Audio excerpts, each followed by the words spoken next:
Now, believe it or not, sometimes the 4,000 horsepower that this big engine provides is not enough. So what they do in a case like that is they hook more than one of these big engines together. As you can see, there are 3 of them hooked together here. Come here and I'll show you how they do it.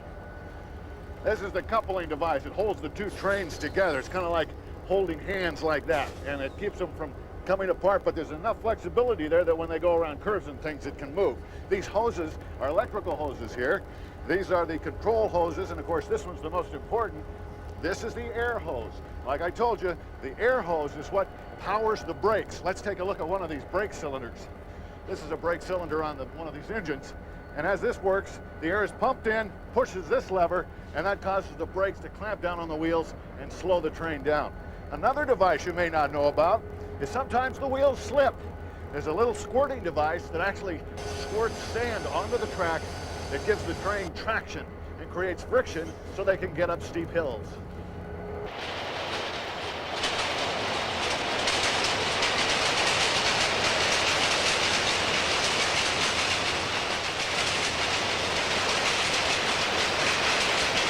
This big car behind me is a boxcar. You'll see a lot of those on freight trains because they're used for hauling all kinds of different cargo.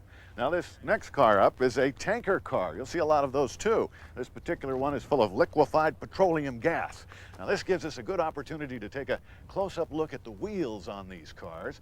If you look close, you'll see that that little lip there, only about an inch thick, is actually what holds the train on the track. Pretty amazing, huh?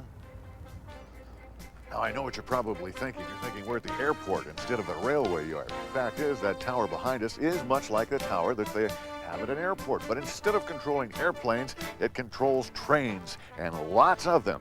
We're at the Santa Fe Railway Yard in Barstow, California, one of the biggest railway yards in the country. So let's go in the tower and see what they do. From high above the rail yard, you can see for miles. It's from here that the controller sorts the cars.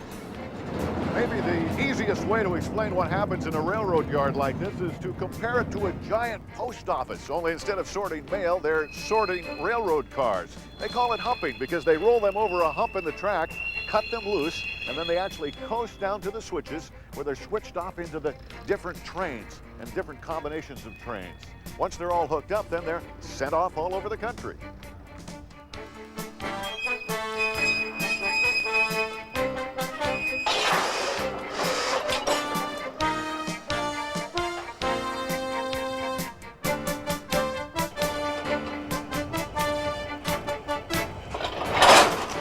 The trains are put together like building blocks.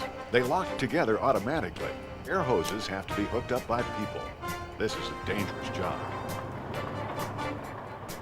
Once hooked together, the trains can stretch for miles and miles.